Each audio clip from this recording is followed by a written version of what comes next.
ជ្រាបសួរនិងសួស្តីអ្នកនរគ្នាថ្ងៃនេះគឺខ្ញុំនឹងធ្វើការបង្ហាញពីការ Mood Power បាទ ISO នៃ Windows 7 បាទនៅលើកម្មវិធី Power ISO ហ្នឹងអញ្ចឹងដើម្បីអាចធ្វើការ boot បានយើងត្រូវមាន file ISO Make Windows មួយហើយនឹង software Power ISO ហ្នឹងអញ្ចឹងដោយសារតែខ្ញុំមានហើយអញ្ចឹងខ្ញុំធ្វើការចូល Power ISO ហ្នឹងទៅបាទអញ្ចឹងខ្ញុំធ្វើការ open នេះមក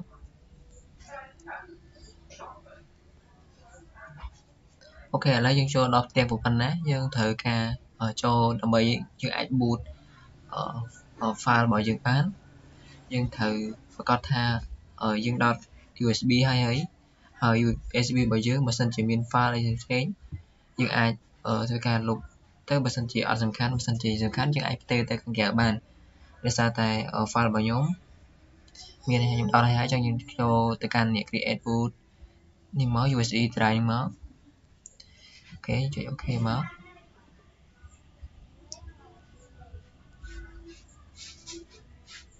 អូខេដល់កន្លែងនេះគឺយើងធ្វើការដល់ផ្ទាំងសម្រាប់ boot power ហ្នឹង ISO ហ្នឹងអញ្ចឹងពេលដែលយើងត្រូវមើលដំបូងគឺយើងត្រូវconnectជាមួយនឹង drive សិនតែ drive របស់យើងចង់ដាក់ជាមួយនឹង drive មួយណាអញ្ចឹងដោយសារតែខ្ញុំដាក់នៅនេះខ្ញុំចង់ដាក់នៅកន្លែង 64G នេះ drive X អញ្ចឹងខ្ញុំតមកទៀតខ្ញុំត្រូវធ្វើការ select ជាមួយនឹងfile I make អញ្ចឹងយើងចូលកន្លែងនេះមកនេះគេឯកសារហ្នឹងតមកទៀតខ្ញុំធ្វើការទៅដាក់នៅដាក់ទៅរក file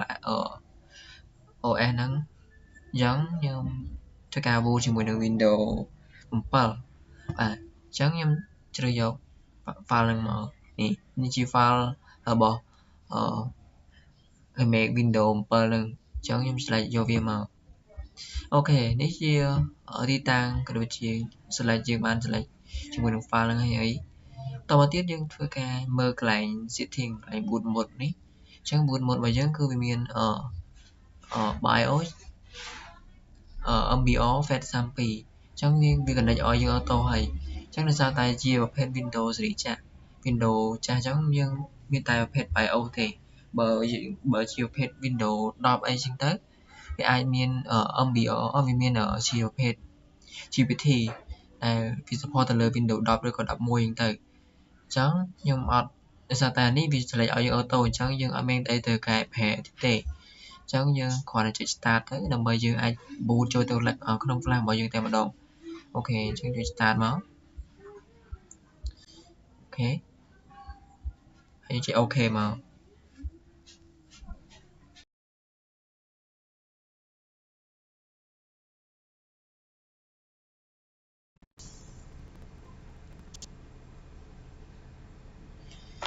អូខេឥឡូវការ boot របស់យើងគឺទទួលបានជោគជ័យហើយគឺយើងធ្វើការ boot នៅលើ Power ISO គឺវារាល់ហើយអញ្ចឹងពេលដែលយើងរៀបរាប់គឺយើងធ្វើការ close ត្រឹមហ្នឹងអញ្ចឹងវីដេអូរបស់ខ្ញុំមានតែប៉ុណ្្នឹងបាទនេះជាការបង្ហាញពីការ boot Make Windows 7 នៅលើ Power ISO អញ្ចឹងអរគុណសម្រាប់ការទស្សនាអរគុណ